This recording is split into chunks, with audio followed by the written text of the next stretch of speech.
Bonsoir à tous et merci de nous rejoindre dans ce France Info Soir pour vous accompagner cette saison.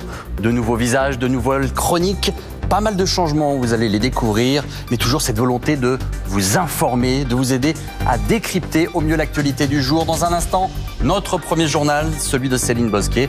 Bonsoir Céline, ce soir, un titre. Bonsoir à tous, merci d'être avec nous. Nous reviendrons bien évidemment sur les déclarations du président de la République qui était l'invité ce soir d'Anne-Sophie Lapix dans le 20h de France 2. Bilan plutôt positif pour ce sommet du G7, un G7 qu'Emmanuel Macron a su réveiller.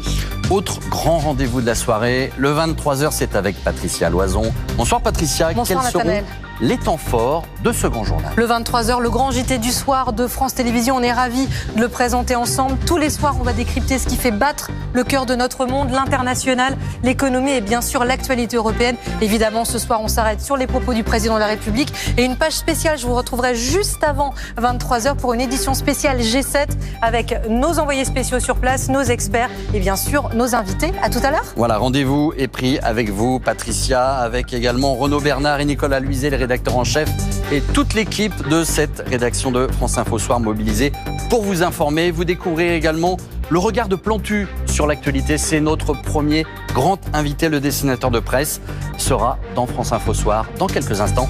À tout de suite.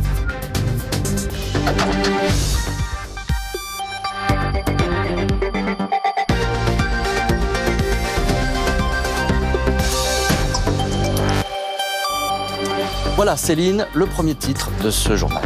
Emmanuel Macron a répondu aux questions d'Anne-Sophie Lapix à l'issue du G7. Le sommet s'annonçait difficile avec des dirigeants affaiblis ou accaparés par leurs enjeux de politique intérieure. Mais Emmanuel Macron en a fait une force. Les discussions ont été positives et devraient se poursuivre. Nous y reviendrons largement dans un instant.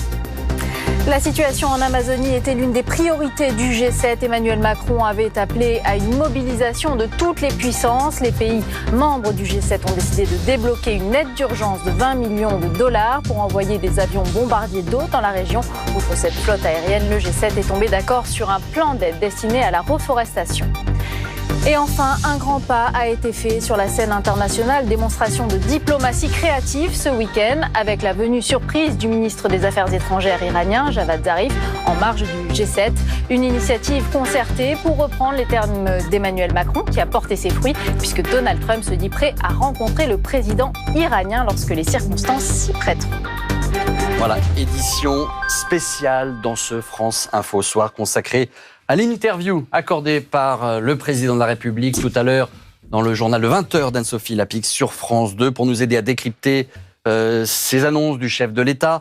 Guillaume Darey du service politique de France Télévisions, Nathanaël. Dominique de Montvalon, éditorialiste, Manuel Bompard, le député européen, la France Insoumise va nous rejoindre dans quelques instants, Pierre-Yves Bournazel, le député des Républicains, lui est déjà là. Bonsoir à tous. Je vous propose d'écouter peut-être une des premières interventions, réaction d'Emmanuel Macron, qui est revenu sur l'utilité de ce G7. Écoutez. Qu'est-ce qui est utile ? 1, cet échange. 2, ce qu'on a obtenu sur l'Iran. C'est très utile pour les raisons qu'on vient de